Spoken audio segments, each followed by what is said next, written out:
Ya, selamat sore semuanya. Kembali lagi bersama saya Dr. Benny Wulur SHM Makes. Jadi di sini saya kembali mau membahas mengenai AJK ya. Jadi seperti kita tahu kemarin dari OJK juga sudah melakukan roadshow kepada para pemegang polis ya. Nah, yang kami mau pertanyakan kepada OJK sampai kapan permasalahan ini antara AJK dengan nasabah atau pemegang polis bisa selesai. Karena gini, kalau sampai SOL sudah disetujui, tapi pada kenyataannya dari OJK juga nggak mau terus menyetujui.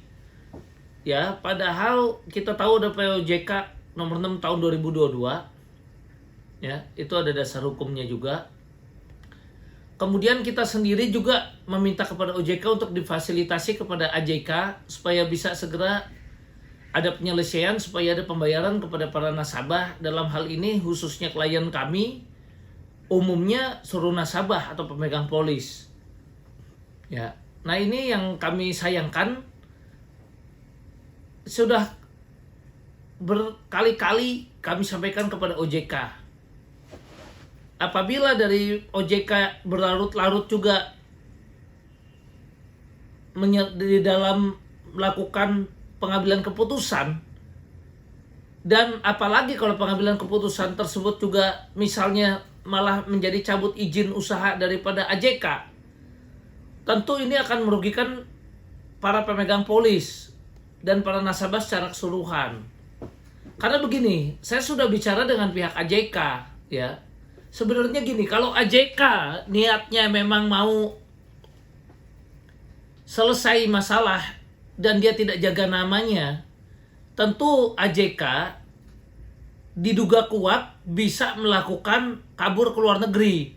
Seperti apa yang diduga kuat sudah dilakukan oleh dan sudah dilakukan bahkan ya. Dan jadi contohnya Evelyn sudah pergi ke luar negeri dan diduga kuat tidak akan kembali lagi ke Indonesia dengan sudah membawa uang nasabah triliunan ya.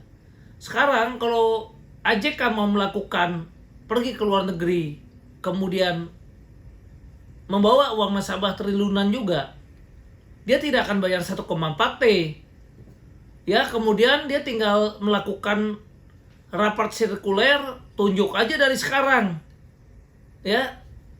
Jadi begitu diciu dia tinggal tunjuk tim likuidator yang bisa dikendalikan oleh AJK. Kemudian tim likuidator itu nanti kan bisa diatur ya. Karena yang nunjuk siapa ya.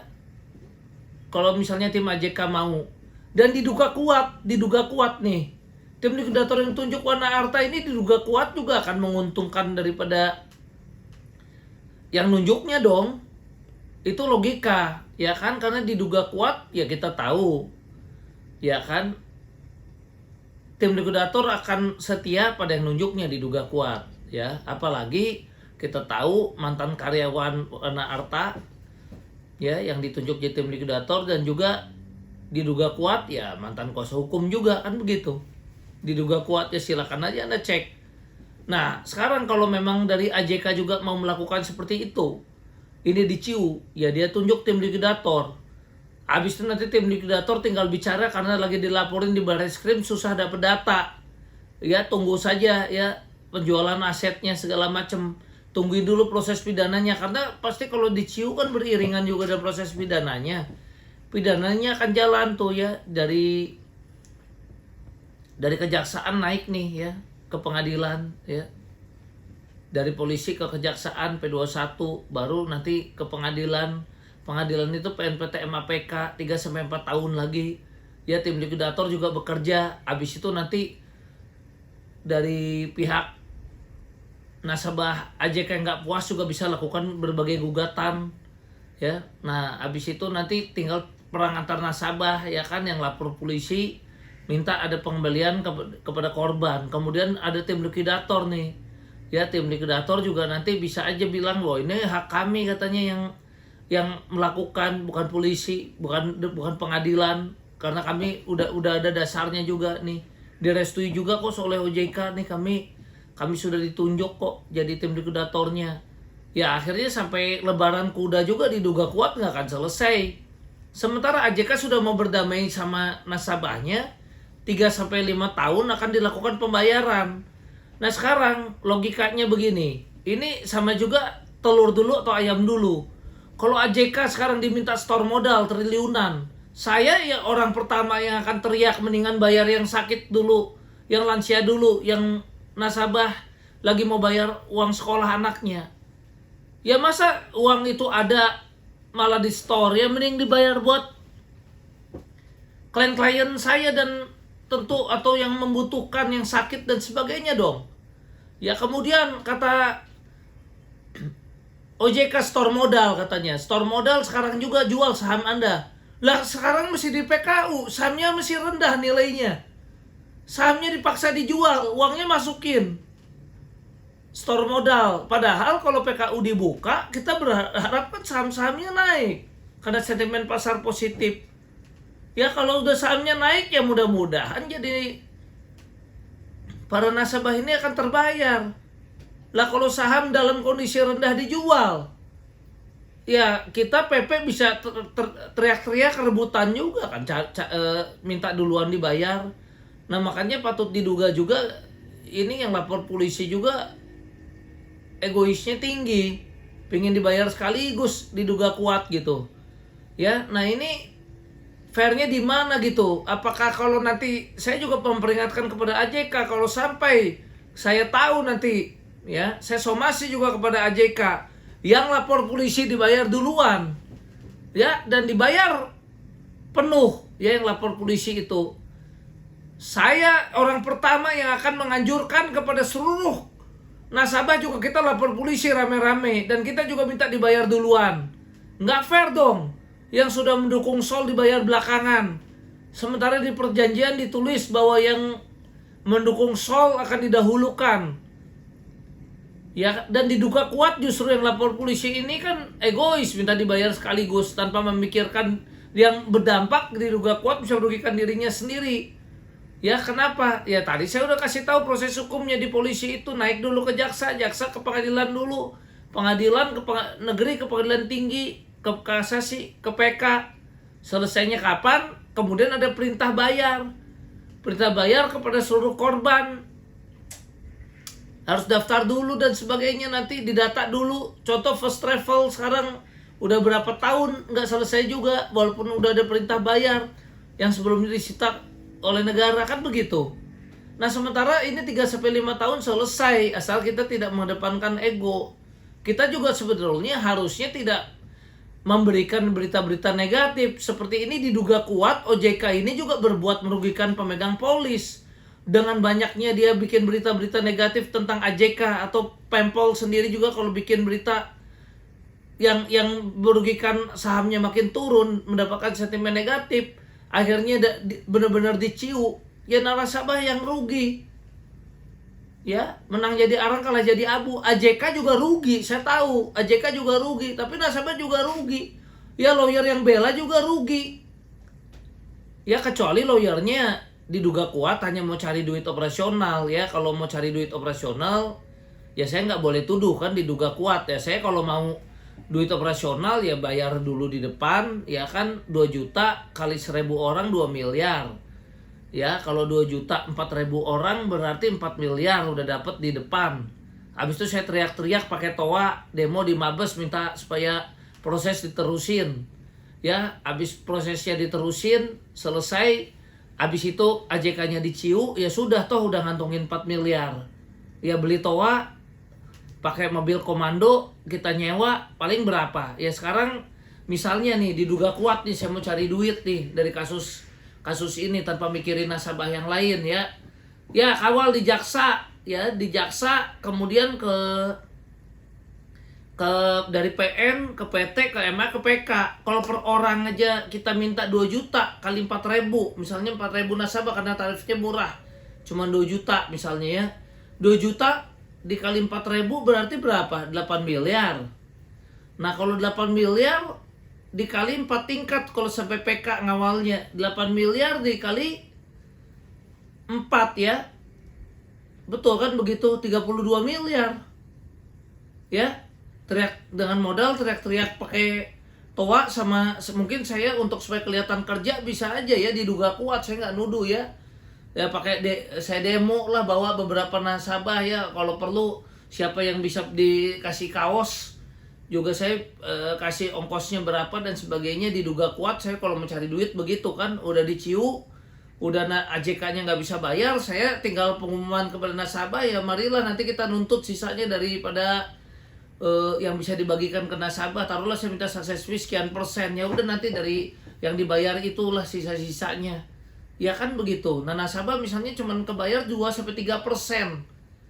Ya, sementara saya misalnya mengumpulkan 32 miliar. Apakah itu fair? Ya, kan mungkin dari nasabah akan kecewa. Wah, Pak Benny nggak bener nih. Kaya sendirian, sementara nasabah dibikin babak belur nih. Ya, saya nggak mau gitu. Saya nggak mau dicaci maki oleh nasabah. Ya, kalau sebagai lawyer cari duit, minta duit dulu operasional kan di depan. Nah, setelah dapat duit operasional di depan, ya kalau nasabahnya nggak kebayar, ya gimana nanti kan begitu. Ya itu yang dibuat jadi menang jadi arang, kalah jadi abu, lawyernya yang untung. Nah, saya harus membuang citra lawyer seperti itu, saya nggak mau.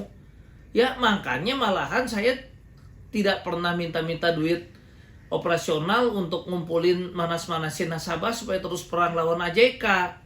Kenapa kalau saya manas-manasin nasabah perang lawan AJK, kemudian saya ngantongin uang, habis itu saya dimaki-maki karena nasabah kecewa dengan saya, untuk apa? Karena perusahaan jasa ini sebetulnya dari mulut ke mulut. Kalau nasabahnya puas, dia akan cerita kepada yang lain. Kalau nasabahnya nggak puas, ya dia juga bisa kecewa dan merugikan kita sendiri. Walaupun saya nggak tahu ya itikat baik atau itikat jelek daripada hati orang, kita nggak tahu. Tapi kalau saya lihat dari pemegang saham pengendali mesti mau ada di Jakarta, mesti mau ketemu, kemudian memang berani keluarin skema 3-5 tahun, kemudian saya lihat reputasinya juga dia memang punya bisnis yang lain di Indonesia, ya logika saya ya ini benar bisa damai, makanya saya 3-5 tahun. Ya, dan saya berharap lebih baik saya nasabah saya yang percaya kepada saya misalnya menjanjikan suatu success fee, ya lebih baik saya mendapatkan uang dari success fee di mana nasabah saya dengan rela bayar kepada saya karena uangnya memang ada yang dibayar, kemudian dia dengan ikhlas memberikan saya success fee.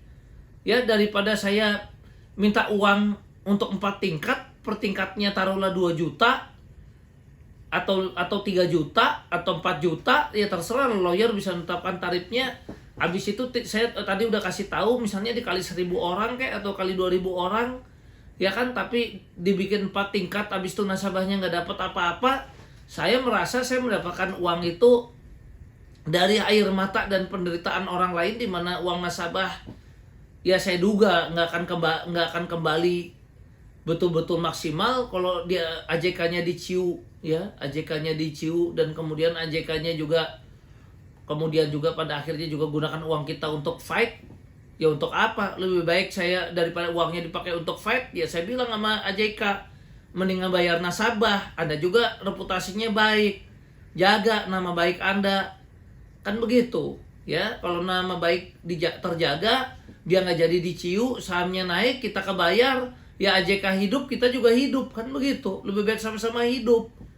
Ya, dan saya sebagai lawyer, taruhlah ya pendapatan saya tidak sebesar seperti yang tadi saya bilang kalau saya untuk menarik misalnya pakai toa, demo dan apa dan sebagainya, kemudian menarik dana nasabah dengan operasional yang kelihatannya minim, tapi kalau dikali 1.000 orang jadi berapa itu ya, tapi nama kita nggak bagus juga buat apa, kan begitu ya. Lebih baik kita kan dapat uang yang tidak dari air mata atau dari kesedihan orang, ya dari nasabah yang puas karena menerima memang uangnya kembali, ada haknya. Dari situ dia misalnya kalau ada klien yang setuju dengan saya, kemudian dia jadi klien saya dan oke lah ini Pak Benny saya kasih success fee karena ada uang saya memang kembali sekian, lah dia kan ketawa ngasihnya ke saya karena uangnya kembali. Ya tapi kalau saya dapat duit operasional uang dia nggak kembali, kan dia marah.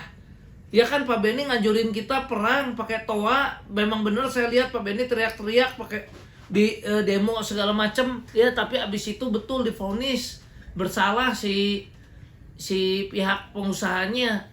Kemudian dia banding karena hukumannya terlalu berat, kasasi PK, ya kan. Nah abis itu udah selesai dikembalikan kepada korban, ada lagi yang ngegugat, belum ada tim likuidator juga bilang katanya yang punya hak tim likuidator yang ngebagiin bukan jaksa, perang lagi nggak dibagiin lah, uang operasional udah keluar tapi kita nggak dapet duit, kan begitu ya, buat apa gitu. Itu sebabnya saya memilih untuk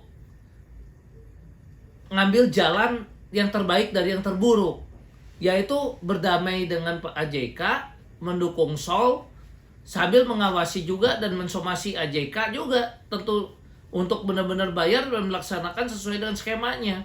Dan tentu saya pun mensomasi OJK. Ya, kalau OJK diduga kuat juga menghalangi dan kemudian dia baru bilang mau menjalankan fungsi mengaturnya, tapi diduga kuat fungsi mengawasi dan perlindungan konsumennya tidak diindahkan, kenapa dia tidak PKU lagi dana mesti 50M atau 100M atau 200M? Kenapa sudah 5 triliunan baru di PKU di mana uang nasabah sudah terjebak masuk? Kan diduga kuat juga ada kelalaian dan boleh dibilang ada dugaan kesalahan OJK juga dalam tidak maksimal menjalankan fungsi pengawasan dan perlindungan konsumennya. Saya duga kuat seperti itu. Ya. Jadi demikian dari saya. Salam sehat. Sekian dan terima kasih.